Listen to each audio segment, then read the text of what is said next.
Bueno, señores, estábamos poniendo a Martin Luther King con un grupo de frases ahí que son tan importantes. Yo quiero agradecerle a las personas que nos han ayudado en a personas que nos hicieron estas presentaciones por voluntariado, por gente que le gusta el programa y lo hacen.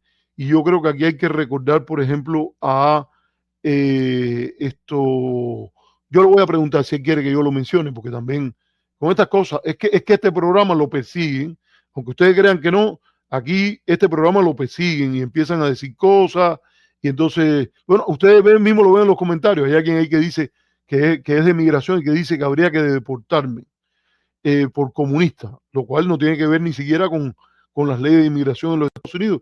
Yo no soy comunista, pero tampoco a las personas deberían deportarlas, quitarle la ciudadanía, ni nada de eso por ser comunista. Eso es una orientación ideológica. Y el principio fundamental, la primera, que no es por gusto la primera enmienda a la Constitución es sobre la libertad de expresión. Se voy a agradecerle a este que firma como el sitio que también se está y dice, hola, gusto saludarte tantos años después, admiro el trabajo que hace, una pregunta, es la primera vez que se pospone una cumbre de las Américas, abrazo. No sé quién es el sitio en que también se está, pero le mando mucho saludo, gracias por este comentario, esta pregunta. No, la propia cumbre, por el COVID, la cumbre de Los Ángeles se pospuso, no es la primera. Entonces, hay otros comentarios ahí, señores, que no los puedo comentar todo. Yo no sé, hay alguien que dice que quedó una película, no sé de qué fue lo que quedó la película. Tamarindo Patriota dice, ANLO, mira, pues sí, a Giselle le quiero agradecer los 9.99, $10, eso que nos hace una donación. Recuerde que siempre nos gusta más por Cele, porque así va directo, pero qué bonito de Giselle Iglesias que nos hace o Giselle que nos hace esta donación. Muchas gracias por esto de AMLO, siempre meridiano. Ahora ya llega, mire, aquí llegó Roland Bear, ustedes saben, que estuvo presente con participación activa favorable de miembros de su familia en un secuestro de avión que se suponía que iba, creo que era de Santiago Varadero, de La Habana, y que lo trataron de desviar en un acto de piratería aérea, y que siempre lo llamamos a que ponga algo allí en que diga que condena y que cree que debe ser condenado acorde a las leyes norteamericanas en Cuba o en Estados Unidos, cualquiera que trate por cualquier motivo, cualquiera que fueran sus razones, su desespero, lo que haya pasado, de secuestrar un avión.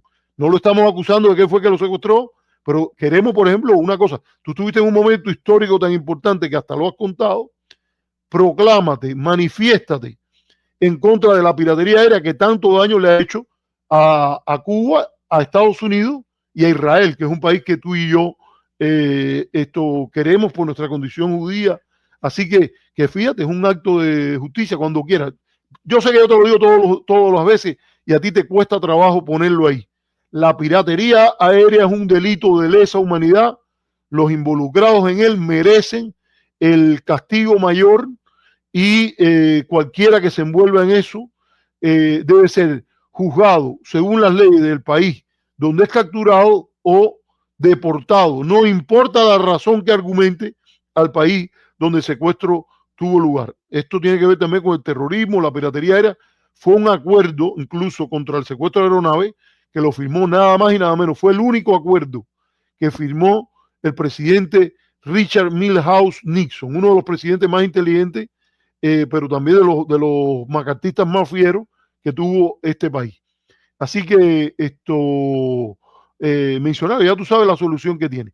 Y no, yo no soy un admirador de las posiciones de Tucker Carlson y la obsesión que tiene con decir de que en Estados Unidos hay gente que piensa primero en Israel que en Estados Unidos, pero yo creo que en Estados Unidos el que sea ciudadano norteamericano y actúe como ciudadano norteamericano, lo primero que tiene que tener presente es su condición de respetar, defender, seguir los valores e intereses del país del cual se ha hecho ciudadano. O sea, en eso yo no tengo problema. Yo tengo problema la obsesión que tiene con el tema de Israel y acusando gente que no puede probar esto. Yo creo, ahora, Si tú quieres meterte por eso, yo lo que dije, fíjate, si quieres ir a la polémica donde descansa, yo en lo que estoy de acuerdo con Roger Stone, por cierto, que acusó ahora a una señora cubana de ser coronel castrista, Ivette, no me acuerdo ahora el apellido. Felipe, si puedes, encuéntralo por ahí. Roger Stone acusa, era una muchacha que trabajaba en la Joven Cuba, y Roger Stone la acusó de ser una coronel infiltrada de la seguridad del Estado aquí en Miami. Y a mí me parece que eso es macartismo, para que quede claro. Roger Stone viene de la tradición de Roy Cohn, que era amigo de Roy Cohn junto con Trump de Roy Cohn. Hay una obra que no me acuerdo ahora de quién es el escritor, que la transmitieron por la televisión, excelente, que se llama Angels in America, y que tiene toda la historia de Roy Cohn, que él fue un gay homofóbico, y que Roger Stone y Trump fueron como unos alumnos de Roy Cohn. Y Roger Stone, que está metido en todo esto, sacó una acusación fuertísima contra esta señora que vive en Miami, que creo que trabaja ahora también en los aparatos estos que se han montado ahí, la industria anticastrista que ha montado el gobierno norteamericano. Entonces la acusan que ella es coronel y que goza del cariño ¿cómo se llama? De Jiménez, y que aquello está, yo creo que es un ataque macartista, y que los argumentos que presenta ahí son del tipo de vigilantismo, aunque sea contra alguien que ahora está insertada en esa maquinaria y no ha salido a responder a la Joseph Welch. Es importante esto porque así educamos a nuestra audiencia. Al anticastrismo, como al anticastrismo macartista. No, tú puedes ser anticastrista y tener ideas demócratas liberales, demócratas representativas, lo que tú quieras. Pero al anticastrismo macartista, que es fundamentalmente antidemocrático, se le responde a la Joseph Welch. ¿Cómo respondió Joseph Welch? Bueno, deja ver si alguien se acuerda. Por acá abajo. Yo no, todavía no está, nadie lo pone.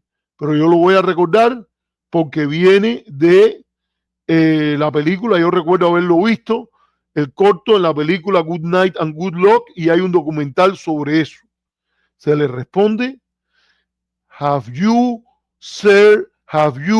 no sense of decency? Esto no es que yo no soy, está dirigiendo el vigilantismo hacia la dirección inadecuada. Esto no es que yo me la paso bajito, porque parece que esa es la opción que está tomando esta profesora, que dice que fue vicerrectora del IRRI. Yo no estaba allá cuando ella era vicerrectora del IRRI, conectada con algún órgano de esto de la contrainteligencia, no sé bien. Ahora, la respuesta no es: me voy a mantener bajo perfil porque ellos están bien, pero están equivocados conmigo. No. Ante el macartismo, la respuesta es a la Joseph Welch. Have you no sense of decency? No tienes un mínimo sentido de la decencia cuando te montas todo este vigilantismo y montas que tú eres el FBI por tu cuenta, y te montan las listas de Otaola y te montan las listas de Eliezer. Y entonces, para que no se te revise a ti, entonces tú lo que haces es que te montas en andar criticando y diciendo a la gente y persiguiendo maestros y persiguiendo profesores y acusando de gente de violador de derechos humanos. Aquí la regla es: entraste a los Estados Unidos y dijiste la verdad, ahí está. ¿Estás contra el bloqueo? Muy bien, estás contra el bloqueo. ¿Qué tienen que hacer los anticomunistas pro bloqueo? Que no respetan los derechos humanos, que tienen una narrativa y una política alejado de los derechos humanos: tragarte. Punto. Eso es a la Joseph Welch, eso es a la Edward R. Murrow, orgulloso del liberalismo que inspira a este país, de su primera enmienda, de su política migratoria que te dejó entrar. Pero yo lo estoy diciendo para empezar. O sea, yo hago esta crítica porque esto de bajar el perfil, el que me conoce sabe, y yo puede que haya hecho cosas allá puede que haya gritado, puede que haya no sé qué, pero yo lo que quiero, a Pedro Pablo Oliva, el gran pintor que lo están cogiendo ahora también para atacarlo. Hasta Leonardo Padura montó el otro día un ataque Otaola, porque lo vi en el programa del Mundo que la cogió con Leonardo Padura también. No, no, me gusta la obra de Padura. Si no te gusta, no hay ningún problema, es un asunto tuyo. Me gusta la obra de Padura. Ojalá venga a Miami. Ojalá Silvio Rodríguez venga y toque aquí. Y que lo vaya en Miami. ¿No te gusta? No vayas. Y punto. Así de sencillo. Esto es libertad de expresión de verdad. Llévatelo hasta las últimas consecuencias. Y entonces por ahí es por donde habría que andar. O sea, eso es lo que creo de la respuesta y lo que están haciendo. La respuesta que han hecho ante eso. Ahora, lo primero, hay que decirlo también. Ahí eso está con una mezcolanza, unos inventos. No sé si lo encontraste, Felipe, que sale ahí que dice coronela de la seguridad, algo así. Creo que está en inglés, no sé si lo tradujeron al español, pero han hecho ya bastante referencia. Es una que trabajaba en la Joven Cuba. Ella hacía escrito para la Joven Cuba y después se fue cuando se fue la doctora Alina Bárbara López. Pero yo creo que eso debe ser allí, la navaja a la cara del macartismo. Mira, se te abre para que la sangre te brote allí, la sangre política esa, la política esa de macartismo, para que se te saque y se te diga, no se te respeta, que te crezca la cicatriz ahí en la cara de haber ido a un conflicto y haber echado una batalla que tú no tienes principio ninguno. Tú cuando vas a acusar a alguien de ser coronel de la seguridad del Estado, infiltrado en los Estados Unidos, tú debes seguir los procedimientos apropiados. Vas al FBI y le das tus evidencias. O ve a un tribunal, a una corte, no una corte de las de Miami, donde Lisandro Pérez, el profesor de FIU, dijo que ahí una persona que fuera agente del gobierno cubano tendría la misma posibilidad, la misma probabilidad de un juicio justo que un israelí en Teherán. ¿Ok? Entonces no ahí, porque, y entonces hubo la cosa aquella de que, oye, no, pero ¿cómo puedes insultar a una comunidad? No, tú no estás insultando a una comunidad. La comunidad es la que tiene que adoptar los patrones por los cuales no se le puede acusar de macartismo. Eso es lo que tiene que pasar. La solución no puede ser, no se puede insultar a una comunidad entera de macartistas. No, sí se puede insultar si practica y muestra evidencia notable que cualquier académico puede encontrar de que se comporta macartistamente. Eso es lo lógico. ¿Cómo esto se resuelve? A partir de ahora, tú te tragas que hay un individuo que venga con una bandera roja y un avión de martillo y te la ponga delante a ti y tú no tienes ningún problema. Si en San Francisco es así, usted camina por donde quiera y anda la persona quiere salir a la calle con un pullover de Hitler y camina. En Chicago hubo una manifestación del Partido Nazi Americano por un barrio de sobrevivientes del Holocausto. Eso es lo que dice este país. El estándar no puede ser que, oye, ven acá y porque hay uno ahí que me puso el comentario, a ver si se lo encuentro.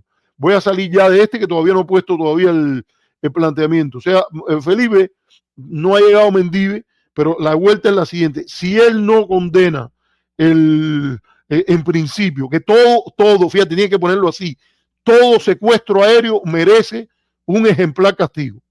Lo ponga ahí, no tiene que referirse ni al cual en el cual él estuvo, pero todo secuestro aéreo merece ejemplar castigo. Esa es la posición del derecho internacional. La horca caudina por la cual hay que entrar. Y entonces, déjame ver, porque hubo uno ahí que dijo a ver, decía algo como que por qué yo no le pido a los, dice que yo por qué yo no le he pedido, decía algo, porque estuve viendo los comentarios, que bueno, él decía que por qué yo no le pido a los gobiernos totalitarios que cumplan con con esos preceptos. Bueno, porque ellos dicen que son totalitarios. Yo no sé cuál es el gobierno totalitario tú estás hablando, pero ellos son los primeros que dicen que ellos abiertamente no creen en eso. Pero las democracias crecen en prestigio cuando practican los valores que predican, ¿o no? Vamos a ver en dónde falla este razonamiento mío. Las democracias liberales aumentan su prestigio cuando practican los valores que predican. ¿Ok? Entonces, ¿cuál es el problema entonces con predicarle a los gobiernos de un país que se proclama una democracia liberal o una república, porque ese es el concepto original que practique los valores republicanos consagrados en su constitución. Punto. ¿Ya? Todo el mundo debe tener un juicio justo porque es lo que toca según los derechos consagrados, ya no en la Declaración Universal de Derechos Humanos, en la propia Constitución norteamericana. Pero bueno, ya ustedes saben, ya yo me enganché un poquitico, conversé con el chat y vamos a seguir así mismo. Dice aquí, la sensación, la persecución ideológica es condenable. Podríamos preguntar acerca del sense of decency de Cosío cuando respondió con evasivas a albergar terroristas en Cuba. Mira, yo creo que Cosío, y aquí en este programa se dijo, este que pone el flaco de La Habana, este mismo fue que puso lo otro, ya me di cuenta, de que por qué no se le exige esto a los... Mira, el flaco, yo te digo una cosa, yo creo que en este sentido, Cosío pudo dar muchas mejores respuestas. Y una de esas es, vamos a abrir el tratado de extradición de nuevo, el de 1906 de nuevo, y le vamos a poner una cláusula de no violencia. Y toda esa historia en la cual se albergó a personas, porque la realidad es esta, vamos a decirlo, las bombas que estaba preparando el puertorriqueño en el Bronx no eran bombas para atacar un cuartel militar o algo de eso. Eso evidentemente formaba parte de una red que había participado en actividades terroristas. Pero incluso si no quería meterse en esa historia, podía haber dicho, mira, aquí hay una historia que ustedes le dieron refugio a gente que hizo esto. Y hay una historia en la cual nosotros actuamos en base al tiempo. Vamos a poner sobre la mesa, a Mehdi Hasan decirle, nosotros, Cuba está dispuesta a mañana, pasado, darle la espalda a cualquiera que por cualquier causa se meta en una actividad de cualquier tipo, incluso por la sagrada independencia de Puerto Rico, incluso por la defensa de la soberanía cubana, cualquiera, porque esto te lo digo yo a ti, yo soy norteamericano, ciudadano norteamericano y soy cubano también, pero yo no participo de ninguna manera en ningún acto terrorista, ni de un país contra el otro, ni de aquel para allá, ni de aquí para allá. Si alguien quiere poner una bomba en una estación de trenes en los Estados Unidos y yo me entero, no me importa si es después que haya habido una invasión a un país latinoamericano, eso no se puede hacer. Y punto. Eso ahí con toda esto. Y sin embargo, creo que Cosío está en otra posición porque le falta un gobierno. Pero fácilmente podría decirle, mira, a partir de ahora entramos en otra fase. Vamos a reactivar el acuerdo, que te voy a decir algo, una cosita, el flaco de La Habana. Si el gobierno de Trump o cualquier gobierno dice, el interés norteamericano va primero contra el terrorismo, son estándares internacionales. Vamos con Cuba a firmar un acuerdo de extradición. Se roban un avión como el que estaba metido en el evento. Yo no estoy diciendo que él estuvo entre los que querían secuestrar el avión, que no sé. Yo ni digo que sí ni que no. Este hombre de Bear, en ese caso, se llevan y vienen acá. Oye, que estábamos desesperados. El comunismo nos duele. Fue un acto violento. Todos ustedes van de vuelta para allá. Aquí se viene con una visa, con una reclamación, con un procedimiento normal, no robándose un avión, para allá. Y de allá viene alguien de aquí para acá de vuelta. Y punto. Porque son los intereses de los estados. Y sí es verdad que el derecho internacional tiene un sesgo a favor de los estados con los gobiernos que están. Si no te gusta, trata de cambiar el derecho internacional. Y por ahí va. Así que ya creo que te di una respuesta sobre esto, porque tú mezclas las cosas, tú mezclas lo de la persecución ideológica, que es condenable, y con el terrorismo. Y el terrorismo no tiene que ver con la persecución ideológica, pero yo creo que las dos cosas son condenables. El terrorismo, hágalo quien lo haga, y la persecución ideológica, hágala quien la haga. Así que por ahí ya vamos. Entonces vamos al segundo tema que yo quería hablar. Y es, creo que lo dije en ese orden, que iba a hablar ahora de la diplomacia del desastre.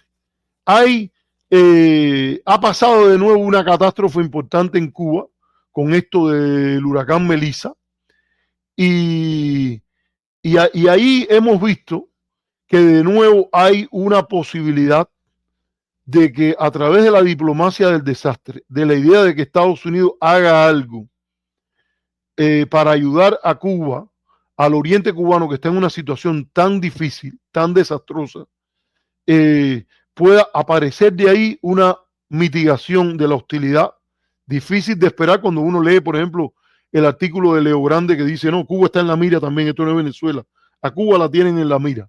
Que por cierto, vieron que Cuba devolvió al tío Juan, que es el padrino de la mafia del fentanilo, y que se había escapado a México, y de México parece se pensó que en Cuba, como no había acuerdo de extradición con Estados Unidos, que no estaba vigente, y que no está vigente, repito, porque Estados Unidos fue el primero que lo empezó a incumplir, y había el acuerdo de extradición con México, lo mandaron a México y el mismo día se lo zumbaron para los Estados Unidos, que es importante contarlo aquí. Y hay esta oportunidad que muchas veces se da y que siempre que hay una catástrofe, un terremoto, un tifón, un tsunami, siempre hay una posibilidad de ejercitar eso que se llama la diplomacia del desastre, donde conflictos que tienen otras raíces a veces se hacen más manejables con gestos de buena voluntad. Aquí yo quería mencionar que yo lo que voy a decir aquí no lo estoy inventando yo, ni mucho menos. Yo pasé un curso en la Universidad de las Naciones Unidas, en Austria, sobre diplomacia y derecho internacional, y se nos dio una sesión ahí de diplomacia del desastre. Y los libros el libro fundamental que se recomendó era un libro de Ilan Kelman, que es sobre este tema de la diplomacia del desastre. Usted puede buscarla aquí, se llama Catástrofe y Conflicto, la diplomacia del desastre y las implicaciones para la política exterior. Y hay otro libro ya específico sobre los Estados Unidos que se llama Catastrophic Diplomacy, que está aquí, también lo recomiendo. En ambos hay bastante mención sobre el caso de Cuba, que es de Julia F. Irving. Entonces, lo que yo voy a decir aquí mayormente se basa en lo que he leído a través de ellos y lo que he leído sobre diplomacia del desastre en torno a Cuba en artículos más separados o en las menciones que hace la narrativa del libro de Peter Kornbluth y Bill Leo Grande, Diplomacia encubierta con Cuba. Aquí hay cosas tres conclusiones que Kelman tiene muy claras en su discusión de este tema. La primera que dice Kelman es que a corto plazo la diplomacia del desastre tiene potencialidad para relajar tensiones y para bajar los niveles de hostilidad. Entre otras cosas porque luce muy mal que a un país que está en crisis, usted lo que haga es aumentar la hostilidad, dígase sanciones, dígase acciones armadas, cosas de esas. Dice eso, o sea, a corto plazo eso fundamentalmente ocurre. Y él tiene varios casos que presenta eso. Entonces, segundo tema que él dice, a largo plazo hay siempre otros factores, una tercera, una cuarta, una quinta variable que determina si la diplomacia del desastre se transforma en mejores relaciones. La diplomacia del desastre por sí misma, el hecho que se coopere para afrontar las consecuencias de un desastre, sea un terremoto, sea un tsunami, sea un tifón, sea un ciclón, eso no da para romper la dinámica de hostilidad. Hay casos que, por ejemplo, este hombre, Ilan Kelman, presenta, que es uno de los casos grandes de su libro, que es como la relación entre Turquía y Grecia, que eran dos países dentro de la OTAN, mejoran considerablemente a partir de la voluntad de sus gobiernos, que existía, esos dos países habían tenido guerra, incluso estando en la OTAN, en el conflicto chipriota, ellos habían estado en lados diferentes, pero que en ese momento el conflicto, el tema, las relaciones greco-turcas tienen una gran mejoría a partir de un terremoto y la ayuda inmediata que a partir de protocolos, algunos dentro de la OTAN, se aplican y Grecia coopera significativamente con lo que pasa ahí este es Ilan Kelman. Y entonces yo creo que es importante, yo creo que él ahora está mayor, porque yo lo he visto en otras fotos, esta yo creo que es una foto muy, muy temprana de él. Y hay otros casos donde en principio ni siquiera se acepta la cooperación. En el libro de Kelman se mencionan casos específicos y Cuba aparece como el arte de nunca conciliar entre Cuba y Estados Unidos, aparecen como los países con una larga historia en las cuales hay situaciones de huracanes, hay situaciones de desastre, no solo en Cuba, por cierto, también en Estados Unidos, en la cual hay un rechazo y además viaja poco, el efecto mitigador viaja poco porque los spoilers, los aguafiestas restauran muy rápidamente la dinámica de hostilidad. Y está el caso de Irán, que Irán básicamente ha rechazado en varios terremotos equipos de rescate y salvamento israelíes, que son de los primeros en el mundo, de ayuda médica con tecnología de primera, pero Irán dijo que de la entidad sionista no quieren nada, prefieren que la gente se muera a que entre ahí alguien a ayudar a rescatar personas. Eso es dogma ideológico, etcétera. Y el otro caso es el tema de Cuba, donde Ilan Kelman pone el ejemplo, creo que es el ciclón Flora, cuando se ocurre la primera oferta de ayuda norteamericana después de un ciclón y dice, Cuba responde, pero ¿cómo ustedes van a estar poniéndonos el bloqueo por un lado, van a mantener el bloqueo y por el otro van a venir y a dársela de bueno, a traer utensilios de higiene, que creo que era lo que más se ofrecía en aquel momento para las víctimas? Creo que fue en el 60 y creo que es 63, creo que es el Flora, aunque no estoy seguro si fue Flora o Inés cuando ellos dijeron eso que estaban dispuestos a apoyar y Cuba dijo que no. Y ese es el segundo elemento, o sea que la dinámica de hostilidad generalmente tiende a prevalecer y que incluso a veces previene la salvación de vidas humanas. Ahí hay que decir, señores, que el que vea las discusiones sobre el tema de Cuba en la comunidad cubanoamericana, también usted encuentra que ha habido hasta acciones de las principales fuerzas políticas contrarias incluso a la entrega de ayuda humanitaria, porque en honor a la verdad, la lógica del Memorandum Majority y la lógica de la Helms es apretar hasta que aquello reviente. Y por esa lógica, el huracán o la pandemia sería un aliado. ¿Ok? Y entonces, no sé, en alguna medida se ha impuesto el prurito de que, bueno, cuando pasa una cosa así, es de buen ciudadano internacional ofrecer ayuda. Y sabemos que ahora con Melissa, el gobierno norteamericano la ha exigido pidiendo un grupo de condiciones ahí que parece que el gobierno cubano de alguna manera va a aceptar. Pero recordemos que hubo ocasiones en las cuales la propia Fundación Nacional Cubanoamericana dijo, no, la ayuda nuestra va con nuestros lemas y con nuestro sello, lo cual es ajeno a las mejores prácticas. No, tú mandas la ayuda. Lo más que tú puedes hacer es, mira, si me importa, porque en el judaísmo se dice que hay diferentes grados de justicia, de sedacá, que es como se dice, y la mejor es cuando tú das cosas y tú no lo exiges que se te diga que tú fuiste el que lo diste. Pero digamos que tú quieras poner tu nombre ahí, pero poner lemas políticos, el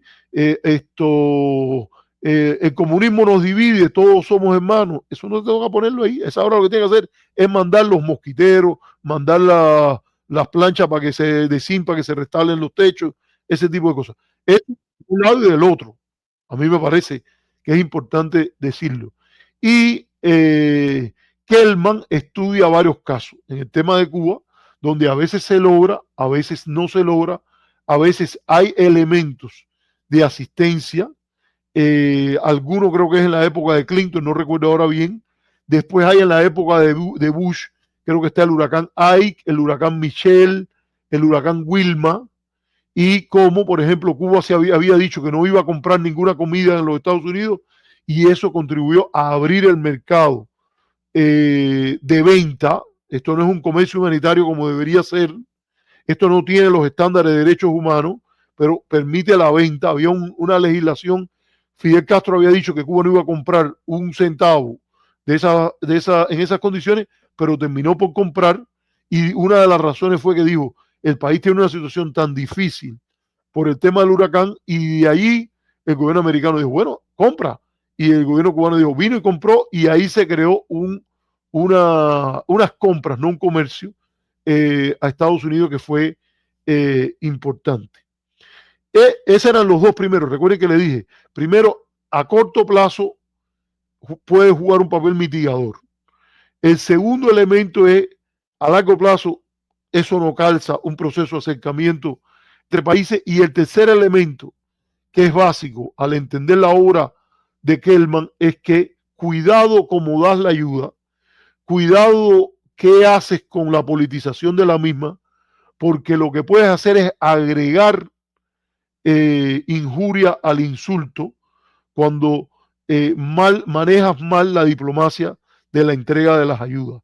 Quiere decir, por ejemplo, de que se ignore el conocimiento de los expertos locales, que se produzcan incidentes en los cuales grupos de apoyo también incurren en violaciones de la ley y en ultraje contra la población local, cosas de ese tipo. Y vamos a recordar, por ejemplo, en el caso del COVID, contrastó mucho, señores, con todo lo que ha hecho Irán contra los Estados Unidos, con los cantos de muerte a los Estados Unidos, con todo eso, señores, que a Irán le levanten un grupo de sanciones en medio del COVID y a Cuba ninguna. No, que vamos a poner, y Cuba tuvo razón, fíjense, la lectura de Cuba tuvo razón. El último país que esta gente va a ayudar es a nosotros, en el COVID. Qué triste fue eso. Cuando al contrario, habría la posibilidad de tener el mismo gesto que que Biden tuvo hacia Irán, lo podía haber tenido con Cuba. De nuevo, crítica a los demócratas, crítica a los cubanos que apoyaron todo eso y que fueron a la Casa Blanca y no salieron de ahí diciendo, le dijimos al presidente que ojalá hiciera esto, esto y esto. Yo sé que no se le puede ir a darle un golpe en la mesa y cantarle las 40, pero tú tienes que guardar distancia cuando tú no vas a Washington para que te den un duérmete, mi niño. Tú vas a Washington claro de tu agenda, la promueves. Si el gobierno no lo hace, tú lloras, porque el niño que llora no mama. Eso es así, es una regla de la política. Y es un problema no de mí, que yo sí tomé distancia de eso. Yo sí lo dije. No, yo estoy de acuerdo. Yo hice campaña por Biden, me parecía correcto. Iba a haber una mejor política que la política de Trump diseñada por Rubio contra Cuba. Y sin embargo, yo dije, no, pero es que aquí no se puede hablar ya. Cada vez que vamos es un cuento de por qué hay que posponer las cosas, que hay dinámicas políticas, que tenemos un solo senador. Y entonces, la aceptación por una parte de la gente que iba allí. Entonces, yo lo digo, ustedes jugaron ese papel, ¿no? Yo con Obama no. Yo con Obama estuve desde el primer día hasta el último apoyando esa administración. Esta administración, la de Biden, yo incluso que puse todas las esperanzas, porque había una vicepresidenta con un récord perfecto en relación a las sanciones. Sin embargo, ahí entró el juego y entró la cosa, y Menéndez mandó más que el legado hasta de la primera dama, porque Jill Biden había ido a Cuba y había dicho, hay 1000 cosas en las cuales se puede hacer, el tema de derechos humanos hay que desempacarlo, hay que criticar a Cuba en esto, y a la vez cooperar en esto y en esto otro, y todo eso lo tiraron al tacho. Principales responsables, Tony Blinken, pienso yo, el propio presidente Biden, que en el tema de Cuba y América Latina no tiene ningún éxito importante a recoger, mal manejó el tema de la salud, mal manejó el tema de la migración, y no hubiese pasado las cosas como pasaron, en mi opinión, si él no hubiese hecho las cosas tan mal a ese respecto. Lo de la migración hizo cosas buenas porque dejó con unas cuantas gente que, resultado de su política de acoso, que prácticamente mantuvo muchas cosas de Trump, la gente le empezaron a venir por la frontera y dieron la tángana donde debían darla. Si tú dices que aquello es la Alemania nazi y justifica que no le levantes ninguna de las sanciones, entonces no puedes después llegar. Solo Trump, que no cree en coherencia intelectual, política ninguna, puede decir que aquello es la Alemania hitleriana y estar deportando gente a la Alemania hitleriana en el Caribe. Esa es la realidad. Pero bueno, a partir de esas tres ideas hay que ver el tema cubano. Y yo creo que, bueno, pasó lo de Flora, pasaron otros casos, se abrió el comercio de alimentos y se gestionaron algunas cosas que yo creo que siempre se podría avanzar de una manera no partidista. Y este gobierno debería hacerlo también. Por ejemplo, hay un congreso contra los fuegos que, que Cuba y Estados Unidos no han instrumentado acuerdos bilaterales como lo que postula los congresos contra el Congreso Mundial contra los Fuegos, que tú firmas con los países adyacentes un programa de cooperación por el cual, si hay un fuego en tu país en algún tema, con la anuencia de del gobierno del país donde el fuego ocurre, se mandan bomberos a ayudar a parar el fuego, etcétera, y que vaya para un lado y para el otro. A mí me parece eso importante. Y bueno, eso implica que van a haber bomberos viniendo a ayudar a apagar fuego en Estados Unidos, yo creo muy bien. Eso implica que van a haber bomberos apagando fuego de Estados Unidos en Cuba, muy bien también. Fíjense lo que pasó con la base de supertanqueros, el tanque que cogió candela allí y todo eso. Hubo bomberos mexicanos, hubo bomberos, creo que fue de Venezuela, hubo bomberos rusos, tengo entendido. Sin embargo, de Estados Unidos no se enviaron los bomberos, porque no hay un acuerdo. Eso es la realidad, que no hay un acuerdo. Sin embargo, déjenme decirle un lugar donde sí ha pasado. En la base naval de Guantánamo y la Brigada de la Frontera sí se ha cooperado para apagar fuego en la franja entre las postas. Es territorio cubano, pero hay una franja entre las dos postas, entre la posta americana, y ahí ha habido fuego y los diferentes países han ayudado los dos países han ayudado a apagarlos. Entonces, esto yo creo que es importante a tenerlo en cuenta, que estas situaciones pasan y son interesantes a tomarlas en cuenta. ¿Ha habido casos en los cuales Cuba ha rechazado la ayuda norteamericana? Sí. Y lo ha hecho con el elemento de que el bloqueo está vigente. ¿Me quieres ayudar? Déjame comprar. ¿Me quieres ayudar? Déjame vender. ¿Me quieres ayudar? Vamos a adoptar una política en sintonía con el derecho internacional. Y ha habido casos de que Estados Unidos también ha rechazado ofertas de ayuda de Cuba y no ha dado una explicación de ese tipo, pero también ha hecho uso de su ejercicio soberano, pero que ojalá hubiese pasado. Porque, por ejemplo, cuando Katrina y cuando el septiembre 11, la posición norteamericana fue: estamos dispuestos a enviar plasma a los Estados Unidos y estamos dispuestos a enviar grupos de rescate e incluso brigada médica. Ahí es cuando se constituye el contingente Henry Reef para ayudar en los Estados Unidos. ¿Qué yo pienso? Eso hubiese sido muy bueno. Incluso hay propuestas, esa propuesta que Fidel dijo que sí, pero después nunca repitió, que hizo Peter Bourne, asesor del presidente Carter, que dijo: creemos un centro en la base naval de Guantánamo, en donde ha habido un espacio de hostilidad, creemos un centro internacional cubano-norteamericano para el Caribe de atención médica. Y Fidel dijo que sí. Después tengo entendido que ha habido otra gente que han dicho que no, que primero hay que restablecer la soberanía cubana y solo después entrar en un proceso de eso. No sé si estoy hablando con toda propiedad, pero yo creo que esas son cosas que permiten pensar fuera de la, de la, de la caja, como se dice. Entonces, yo quiero, antes de parar esta parte, referirme a que yo creo que está el potencial ahí. Vamos a ver si no le neguemos de antemano a Rubio la posibilidad de que su Departamento de Estado se tome esto en serio y que por lo menos a corto plazo baje la hostilidad y que no se siga yéndole arriba a esto. Se ha dicho usar la Conferencia de Obispos de Cuba, grupos quizás como Caritas, hay grupos en la comunidad hebrea, hay grupos entre las iglesias protestantes. Si el gobierno de Cuba dice que está dispuesto a cooperar con estas organizaciones, esta es la Conferencia de Obispos de Cuba. Ahí en el medio está una persona que recuerdo muy bien, Emilio Aranguren de Santa Clara. Creo que está ahora de obispo Holguín, no sé si todavía se dirá. Una gran persona, Juan de Dios, que también con él conversé bastante cuando visitaba al cardenal Ortega.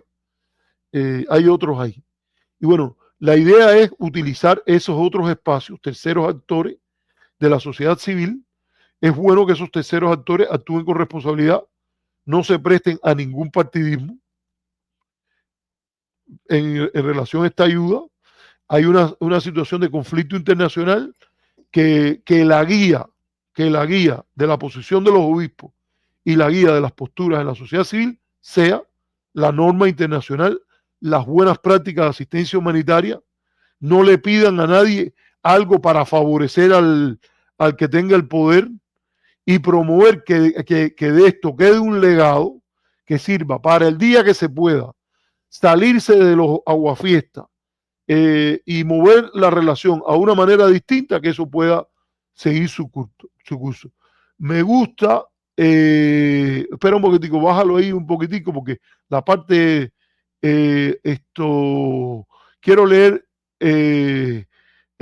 a partir del 6, del 5 que dice, hemos recibido un ofrecimiento de carácter humanitario de la Administración de los Estados Unidos que pasa a través de instituciones de la Iglesia Católica en ese país para ayudar directamente a los damnificados por el huracán Melissa con $3 millones en recursos. Esto es una cantidad no significativa en términos internacionales, pero siempre es importante. Es importante también que se acepte y que la Iglesia se haga parte de decir lo que los expertos, lo que es buena práctica también. Los expertos locales te dicen lo que más falta hace. No tiene sentido que tú estés mandando lo mismo que manda la Unión Europea, lo mismo que manda México, si tú lo tienes, lo puedes conseguir de otra manera. Si te piden techos, responde con eso. Si te piden con ayuda, por ejemplo, de equipos de bombeo de agua para que se restablezca eso, trata de ayudar en eso. Muestra tu mejor voluntad. Y ponme ahí después del 6, habían otros. Búscame la lectura que quiero ponerlo ahí. Estaba también el 7, búscame el 7 ahí, que dice, reiteramos nuestra petición a la oración y solidaridad de modo particular para los que más sufren en las diócesis de Santiago de Cuba, Guantánamo, Bayamo y Holguín. O sea, esto es parte del mensaje de ellos del 30 de octubre. Y dice, contamos igualmente con sus plegarias para que estas gestiones en curso y todas las ayudas que van ofreciendo a nuestro pueblo por diversas vías alcancen un resultado satisfactorio y contribuyente al bienestar de los afectados y a generar la esperanza que Cuba necesita, algo así. Yo quiero también resaltar que cuando se hable de esto y la gente discute este tema, hay que hablar de que comparado con otros países, en Cuba no hubo ninguna pérdida de vida humana según lo que se ha reportado como resultado del huracán. Es parte de las cosas que hay que reconocer bien. Hay otras cosas que hay que criticar. Bueno, usted critíquelas, póngalas ahí. Pero mire, unpack, separe el paquete y diga las cosas que están bien, las cosas que están regular, las cosas que están mal. El objetivo de la ayuda humanitaria no puede ser ir por otra vía para lograr el último propósito de remover el gobierno cubano del poder a la manera planteada por la ley Helms-Burton y el memorándum Mallory. Esa no es la idea. Eso desprestigia el carácter no partidista, no político, aunque es política, muy política la discusión sobre la ayuda humanitaria, pero lo que usted tiene que hacer es como paradigma practicar la política del no partidismo en este tema y procurar recoger sin crear problemas de ningún tipo para los damnificados o para la entrega o crear ningún obstáculo a que esto ocurra. Voy a dejarlo aquí. Este era el tema de la diplomacia del desastre. Vamos ahora para el tercer tema. Yo iba a hablar de las elecciones de Estados Unidos y vamos a coger una pausa y regreso. Ya.